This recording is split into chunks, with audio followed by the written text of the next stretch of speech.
actualidad geopolítica con la mirada puesta en Irán y Estados Unidos, uno de los focos, y el otro Rusia y Ucrania, aunque parece que el que está ganando peso por urgencia, por inmediatez y por las últimas noticias que estamos conociendo es el foco Irán y Estados Unidos. Bien, no vamos a perder más tiempo con introducciones, vamos a saludar directamente a nuestros expertos. José Manuel Corrales, profesor de la Universidad Europea, ¿qué tal? ¿Cómo estás?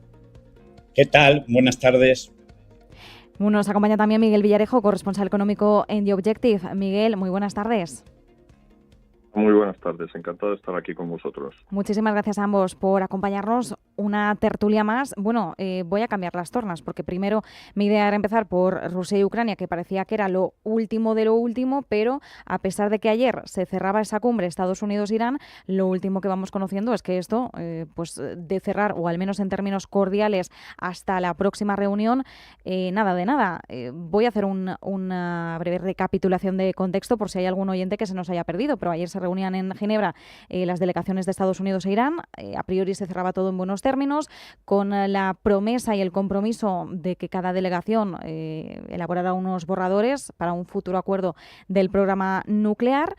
Y desde entonces todo ha evolucionado. La agencia Axios cita fuentes cercanas a la administración Trump, dice que podría haber una guerra inminente, una operación conjunta entre Estados Unidos e Irán. Lo último que dice Caroline Leavitt, secretaria de prensa de la Casa Blanca, es que hay muchas razones para un ataque contra Irán. Bueno, José Manuel, claro, es que nos ha cambiado todo mucho de lo que se nos decía ayer a lo que se nos dice hoy. Sí, la verdad es que con la administración Trump, pues no hay ninguna certidumbre. Parecía que ayer estaba cerrado un preacuerdo para que no se fuese más en el conflicto. Creo que además una guerra, un conflicto bélico ahora en Irán es lo que menos interesa al mundo. A mí me parece que el régimen iraní es una dictadura cruel que ha realmente represaliado de forma brutal a miles de personas, asesinando a miles de personas. Por tanto, yo no tengo ninguna simpatía obviamente con el régimen de Irán y me parecería muy positivo que ese régimen cayese, pero lo que es evidente es que esto del conflicto en Irán no va de derechos humanos, no va de gobernanza internacional democrática, no va de democracia, va de los intereses estratégicos de Israel. Y parece que aquí quien está dictando la política en Oriente Próximo, en Oriente Medio, es Netanyahu. Y pues lo que decía antes, si la administración Trump no me genera certidumbre, la administración de Netanyahu me genera más temor. A mí me parece que ninguna de estas administraciones está realmente preocupada por la paz mundial. Al contrario, parece que con conflictos, con guerras, con genocidios, pues esas administraciones y esos poderes políticos se retroalimentan, y a mí me gustaría que hubiese una salida negociada, pero me temo lo peor. Me temo que los halcones en la política exterior están triunfando en Estados Unidos, y aquellos que decían que con Trump no iba a haber guerras, que no iba a haber conflictos, pues vemos que todos los conflictos que existían en su momento, cuando accedió a la presidencia, están ahí, se han recrudecido, ninguno se ha resuelto. Es verdad que obedecen a muchos factores, pero ninguno se ha resuelto, por mucho que en su campaña de marketing diga que prácticamente ha resuelto todos los conflictos que había en el mundo. Estamos en un mundo más inseguro, en un mundo menos pacífico y sobre todo en un mundo con menos certidumbres. Bueno, eso te iba a decir, que Trump dice que ha resuelto 8 conflictos, ¿no? Y bueno, tenemos ahí una situación de vamos a decir, bloqueo y veremos cómo sigue avanzando en la franja de Gaza, pero efectivamente el resto de focos y eso de que Rusia y Ucrania se resolvía en 24 horas, bueno, esto ha pasado al olvido, pero hay que recordarlo, ¿no? Porque la memoria es muy corta a veces y bueno, sí, pues estas son promesas electorales de campaña que se han hecho y que efectivamente pues no se están cumpliendo. Miguel, ¿realmente tenemos que pensar en un escenario de guerra inminente? Ahora José Manuel apuntaba una cosa que además analizamos aquí ayer cuando terminaba la cumbre de Ginebra entre Estados Unidos e Irán, que es el papel tan relevante que tiene Israel, ¿no? Como tercer actor, como tercero en discordia, bueno, aunque es un frente a Estados Unidos-Israel, claro, que la palabra de Israel, lo que pudiera decirle o trasladarle a la delegación estadounidense una vez acabara esta cumbre, era muy valioso y parece que Israel efectivamente el objetivo que tiene es maximalista respecto al próximo paso con Irán. Bueno, yo sinceramente no voy a decir nada, porque basta que diga, pues no es inminente para que mañana ataque o que diga sí, es inminente y no vuelva a atacar en la vida. Pues no tengo ni idea, no sé si me sorprendería mucho, me da a mí la impresión de que es más bien el estilo de negociación de Trump, que le gusta siempre tener encima de la mesa la pistola y presionar a su interlocutor.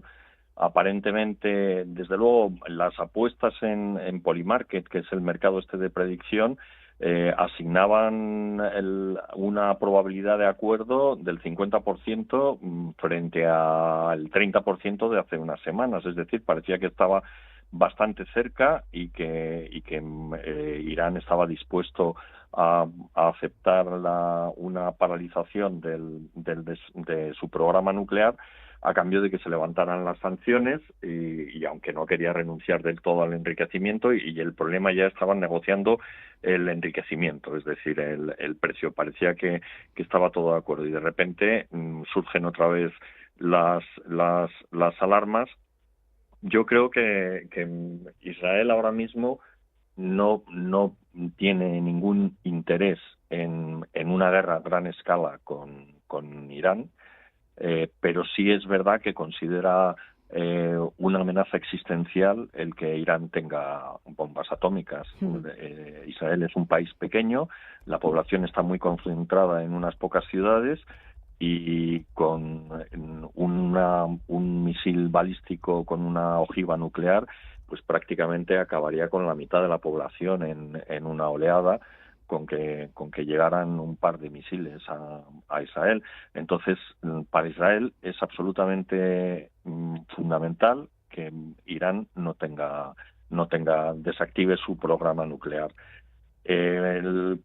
Y Netanyahu cuenta con el apoyo de Trump. Trump también quiere.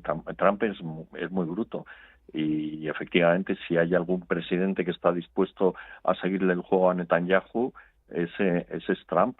Pero yo creo que si son ciertas las filtraciones de las negociaciones de Ginebra y estaban tan cerca de un acuerdo, todo esto es sorprendente. Quizá quieran darle una última vuelta de tuerca a los iraníes. Y yo, como José Manuel, pienso que todo lo que perjudique al régimen de los ayatolás, bienvenido sea. Bueno, estos tíos no se sabe cuánta gente han matado en la represión de las últimas protestas, pero se hablan de cifras de 20.000 personas. Esto es verdaderamente escandaloso. Pero bueno, dicho esto, el régimen habría tenido mucho sentido que hace unas semanas, cuando muchos iraníes estaban en la calle, Israel y Estados Unidos hubieran dado un empujón para ver si los militares se animaban a derrocar o alguien se animaba a derrocar el régimen de los ayatolás, pero ahora parece que la situación es mucho más estable, han matado todo lo que tenían que matar y entonces, no sé, yo creo que sencillamente forma parte de la estrategia negociadora de Trump, pero digo que no me voy a mojar esta vez. Bueno, esta vez, porque además es verdad que es muy difícil la situación de intentar analizar y adelantarse al contexto. Yo empatizo mucho con esto porque, bueno, efectivamente, donde dije digo, y a veces, pues, en un entorno así, además tan volátil, tan cambiante, tan imprevisible, pues lo que ayer afirmábamos, incluso en estos micrófonos, con los datos más objetivos que teníamos, pues hoy tenemos que desmentirlo, tenemos que decir que han cambiado las tornas. Efectivamente, apuntabas a una cuestión clave, que es la amenaza existencial para Israel, pero también para Estados Unidos, de que Irán tenga bombas, bueno, que pueda elaborar esa bomba atómica. Recordemos la guerra de los 12 días del año pasado, los bombardeos a instalaciones nucleares por parte de Estados Unidos, y de hecho en estas últimas horas se decía que Irán está protegiendo y dejando bien selladas esas instalaciones, incluso también tapando más y enterrando más cualquier rescate que pudo ejecutar el año pasado una vez los bombardeos, pues porque entendemos que a lo mejor se están preparando para si viene algo, ¿no? Por cambiar de tercio, porque esta situación, pues esto es lo que tenemos en estos momentos y no sabemos muy bien qué es lo que va a ocurrir. Parece que la situación sigue más que bloqueada, y de hecho la cumbre en Ginebra lo ha dejado muy patente. Rusia y Ucrania, seguimos con lo mismo, cesión territorial clara, línea roja, es el mayor punto de fricción, el mayor punto que no nos deja avanzar. Claro, José Manuel, es que aquí la pregunta que nos hacemos es ¿dónde está, por tanto, el botón del desbloqueo? ¿Quién lo tiene que apretar? ¿O esto se va a dejar morir por una guerra de desgaste hasta que uno de los dos diga basta? Sí, la verdad es que el triángulo Trump, Netanyahu, Putin es un triángulo bastante perverso en las relaciones internacionales, y desde hace ya casi 4 años pues estamos sufriendo una guerra en pleno corazón de Europa, en lo que se ha venido a denominar el granero de Europa, que es Ucrania, una guerra provocada, no lo olvidemos, por una agresión absolutamente ilegítima contra la legalidad internacional de Rusia, con una invasión en el territorio ucraniano. Hace unas semanas hablábamos de que era posible que hubiese un anuncio el 23 de este mes, que se cumplen 4 años, un anuncio de alto el fuego y de celebración de posibles elecciones en Ucrania, y yo vinculaba cualquier salida positiva, como la celebración de elecciones democráticas y libres en Ucrania, a que hubiese un acuerdo, una tregua, un alto el fuego.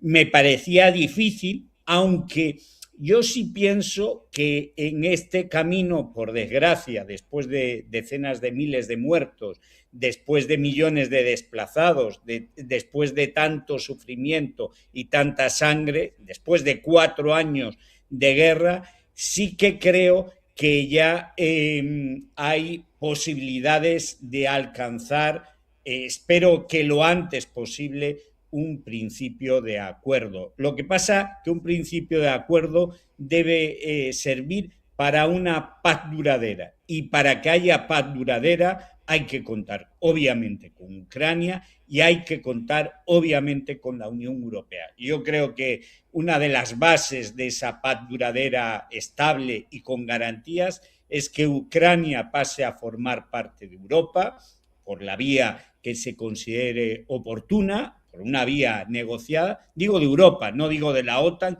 que eso me parecería un disparate, pero sí de la Unión Europea, y sin lugar a dudas pasa porque la Unión Europea mejore sus relaciones con Rusia. A mí me parece que la Unión Europea debe sentarse ya en serio, sin intermediarios, a hablar de tú a tú con Putin. No nos gusta, es evidente que no nos parece un actor a nivel internacional fiable, pero no podemos utilizar intermediarios. Trump no es un buen intermediario, y la Unión Europea debe hablar con Rusia porque se juega su futuro económico, su futuro político, su futuro estratégico, y es mucho mejor un mal acuerdo a un buen conflicto. En ese sentido, creo que la Unión Europea debe hacer todos los esfuerzos por buscar acuerdos con Rusia para garantizar la paz en Europa. Y en este sentido, todo pasa porque las concesiones en territorio en Ucrania sean las mínimas. Ahora mismo casi hay una ocupación del 20% del territorio de Ucrania y yo creo que hay que apostar porque no se pierda ni un palmo más de territorio ucraniano, de soberanía ucraniana. Si se garantiza esa soberanía, si se garantiza que Ucrania pueda estar en la Unión Europea, creo que hay que ir a un acuerdo de paz lo antes posible. Lo que no sabemos es si Putin está interesado y si incluso Trump está interesado en ese acuerdo de paz, porque a lo mejor a ellos les conviene más la guerra. Bueno, pues esto es muy importante. Europa por el momento está ausente en estas conversaciones. Exigimos un rol más activo. Miguel, nos quedan 2 minutitos, pero yo sé que los podemos apurar al máximo. El rol europeo, a ver, crucial, sí, porque es el continente afectado, pero ¿cómo de lejos estamos o de cerca de que efectivamente pues tengamos voz en estas conversaciones?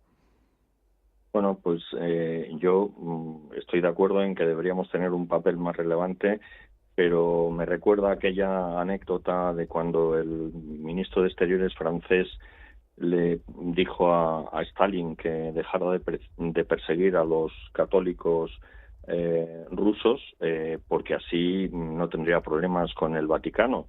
Y Stalin respondió, ¿el Papa cuántas divisiones tiene el Papa?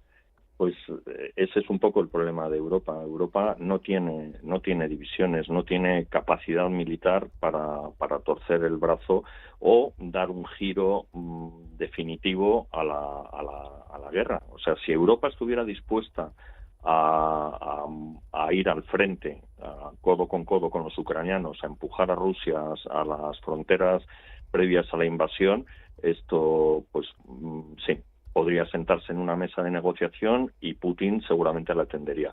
Pero Putin sabe perfectamente que los europeos no vamos a perder ni el dedo meñique, como diría Adam Smith, para salvar a los ucranianos. Estamos dispuestos a poner dinero, pero incluso dinero de los propios rusos o con cargo a la deuda.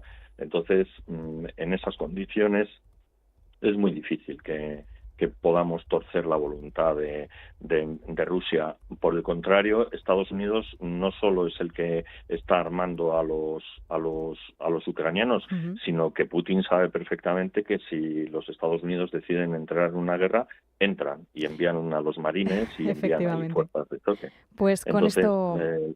Eso es lo definitivo. Efectivamente, y con esto nos tenemos que quedar, pero como bien decías, pues que Europa no está demostrando que vaya a perder ni siquiera el meñique o la uña del meñique, aunque efectivamente tendríamos que tener tanto la voluntad como el peso, como esa capacidad de ejercer presión. Somos una gran potencia económica, comercial, pues el músculo militar. Quiero pensar que estamos en ello. Miguel Villarejo, corresponsal económico en The Objective, José Manuel Corrales, profesor de la Universidad Europea. Muchísimas gracias a ambos. Un abrazo. Un abrazo, muchas gracias, José Manuel.